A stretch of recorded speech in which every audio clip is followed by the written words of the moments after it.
it's Ian from RTO here. Good morning to you all on this Thursday morning. Thursday means Battle of the Debuts, and I have got a real good one today.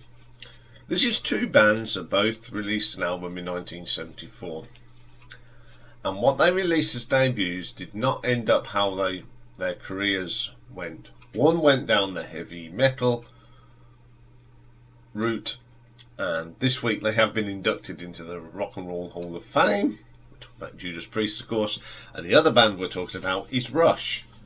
Started off with this heavy album and became one of the great progressive rock bands in history, in my books. Both started off very humble and went on to conquer the world. But who had the best debut album? Because they're nothing like what... If you listen to the first and the last album of both bands, they're nothing like what their debuts were. So, we'll have a look, shall we? So, as we always do, first band up is the one that put out their album first. And that was Rush. Don't have to go into big introductions for Rush. Formed in 1968 by Alec Lifeson, John Rutsey,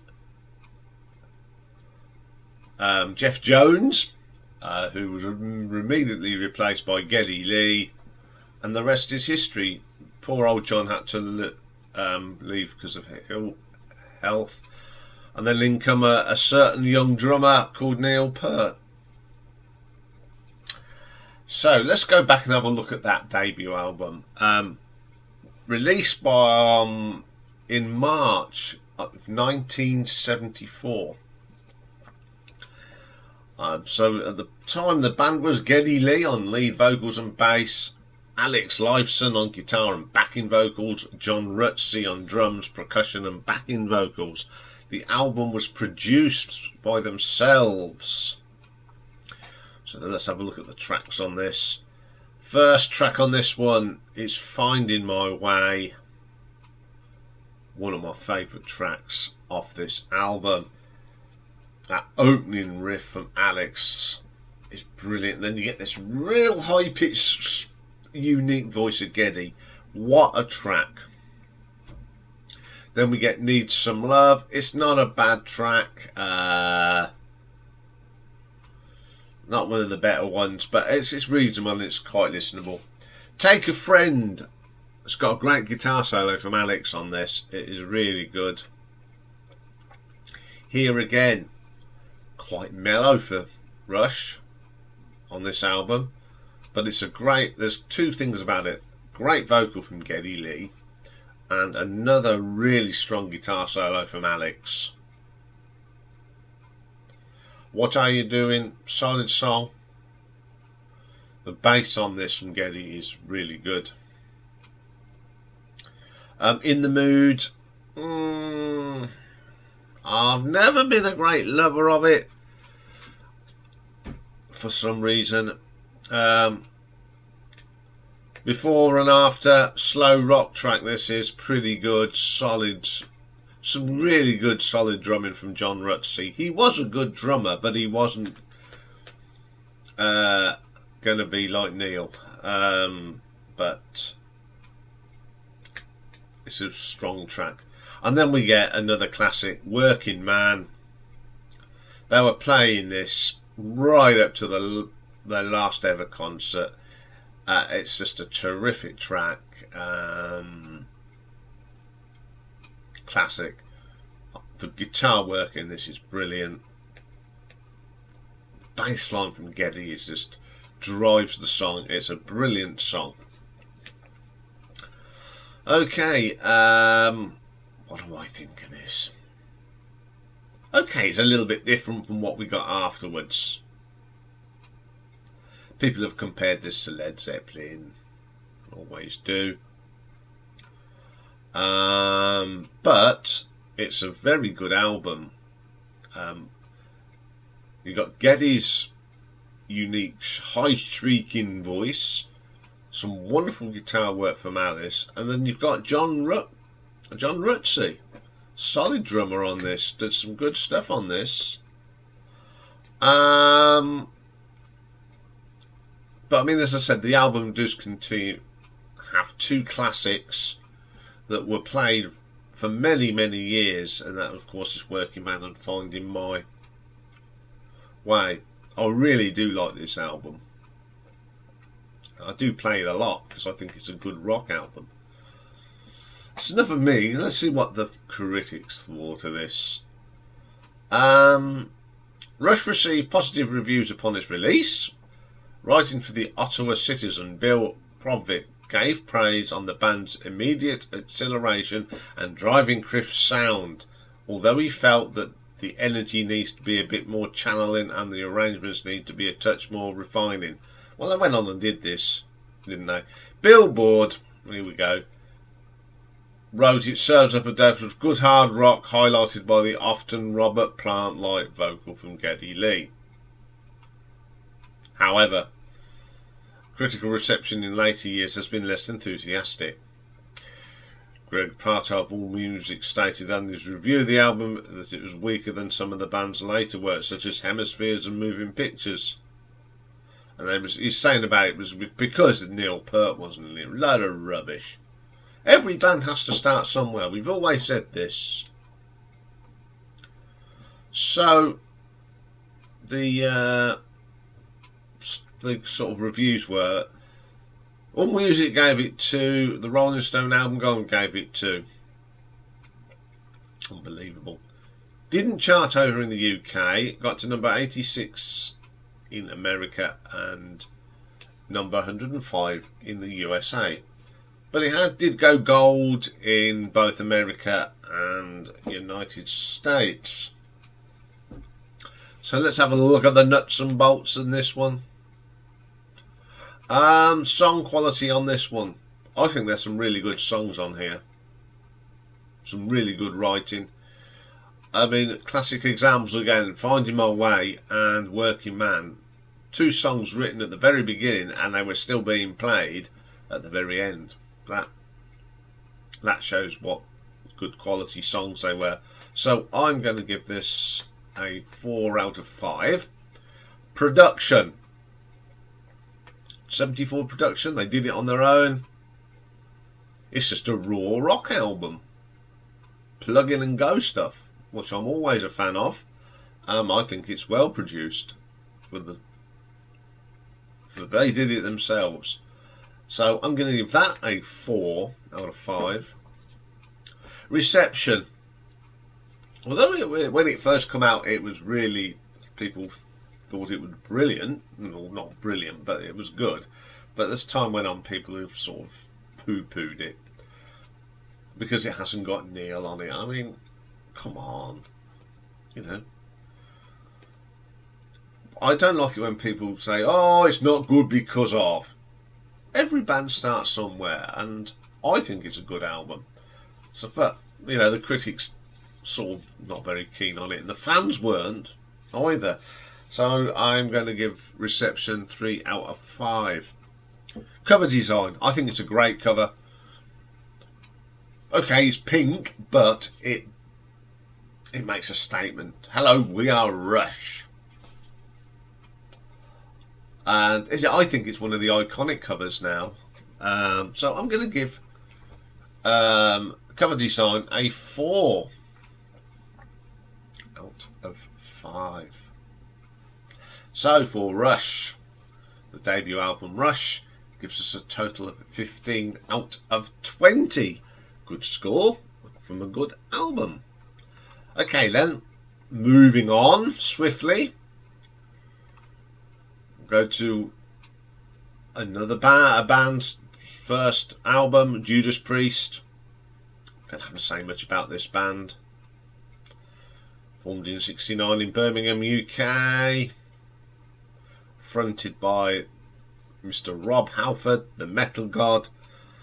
And as I said at the top of the show, they have just been inducted into the Rock and Roll Hall of Fame, and it was great to see Les Binks there and KK, and there are clips of it on YouTube. It's not brilliant because it's what fans have done, but it was great to see, and great stuff they are in there now.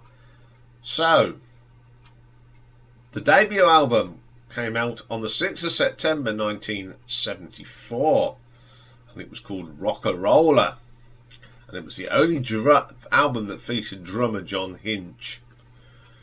But the rest of the band we know: Rob Halford, KK Downing, Glenn Tipton and Ian Hill. Talking of Glenn Tipton, he looked really... He's looking a bit poorly, but he was still up there doing the business, which was great. So let's have a look at their album Rocka Rolla. First track on here is One for the Road. It's just a very solid rock track. Of the time, it's not metal, it's rock. Nice bass line from Ian Hill, chugging along. The guitar work from KK and Glenn. You could, even this early on, you knew this two were going to be a great team. Then we get a great track, and I love this track even to this day. It's the title track, Rocka Rolla, and I know they have been playing it on their 50th anniversary tour, which is great. There's a great clip of it on YouTube when they did it at the Old Grey Whistle Test. It'll be in the playlist on that, so you can have a look at it. Their get-up was hilarious, but it's a great track. It has got a real hooky riff in it, and I really like that. The guitar, that double guitar is working then. Then we get Winter, very short little bit, nice guitar.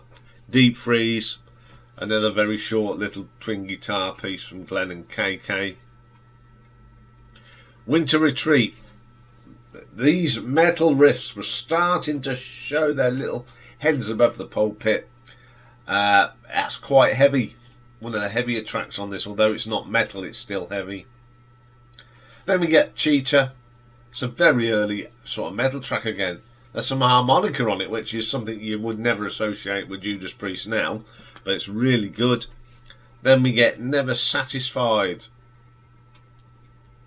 This sound you'd probably hear later on some of the other earlier metal albums. A really good track. Run of the Mill, very good track. This is what I call the early runner for Victim of Changes. Pretty good. Dying to Meet You, Hero Hero, not very good. It's a bit weak, a bit confusing. Then Caviar and Meths, which is an instrumental, but it's very prog rock.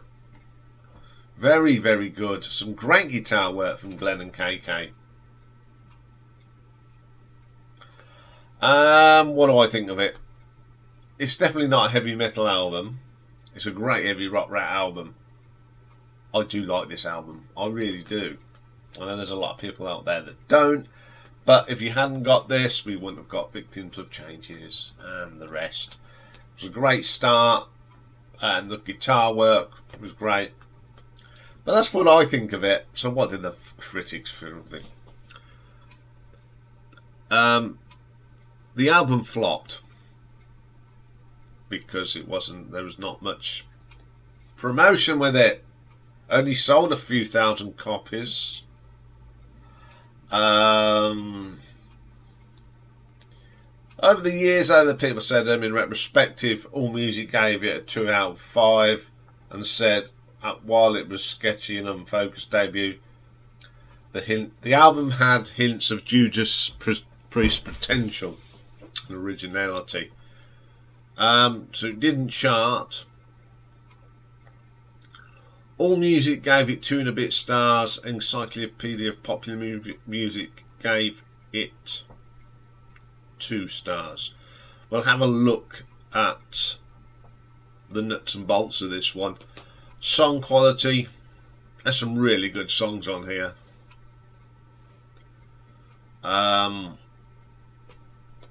All originals. Okay, there's a couple of little ditties there, but things like Rock and Roller are great, and Run of the Mill and Never Satisfied. There were songs that really they started to develop what they became. So I'm going to give it a 4 out of 5. Production, of course, I forgot to say it was done by Roger Bain. That did most lot of their some of their early albums. Very well produced. It was a good rock album sound, raw. So I'm going to give that a 4. Reception, well, it flopped. Didn't even make the charts. I put that down to poor promotion, really. And there's another reason I don't think it was sold well. So I'm going to give that a 2 out of 5, unfortunately. Cover design, there's your other thing. It doesn't even say anything rock. It's a bottle with Rocka Rolla written like Coca-Cola. I could have come up with a better cover, in all honesty. Like Rush, something powerful, ping, in your face. This cover is not in your face. So I like it. I think it's quite quirky, but for selling things, no, it's not going to sell you anything. So I'm going to give that a 3 out of 5. So for Judas Priest, Rocka Rolla, we have a total of 13 out of 20. Okay. On paper, it's a win for Rush. Now, when I put bands up to my favourite bands of all time, it's very hard. But on this one, on how to decide what I think is the better one, I went with the Heart. And when I've listened to these two albums quite a lot because I knew this one would be difficult. I like both albums, and I played them a lot. But when it come down to it, the one that I thought had more guts in it, and it has to be Rush. You know, I wanted to go with Judas Priest being a British heavy metal band, but today I'm going with Rush because it's a solid album. They're both solid, but there's just, I think the Rush just edged it. But do you agree with me or disagree with me? You are getting into the habit of disagreeing with me. So you know the drill. The poll will be on the community. We'll just put your, wherever you watch this on whatever social media platform, just put your answers in the comments. And if you're on the live stream tonight, there will be a poll on there as well. So this will be an interesting one, I think. Next week's is even more bizarre. It's a unique one next week. But I'll tell you all about that later. Okay, album artwork today. This is the last book, second but last. Next week is the penultimate. But today we're looking at British rock band, glam rock band, Def Leppard. And I've got all their studio albums, compilation albums. They're all in today. Big bag full for you today. So join me for that, and don't forget tonight it is live stream. So bye for now.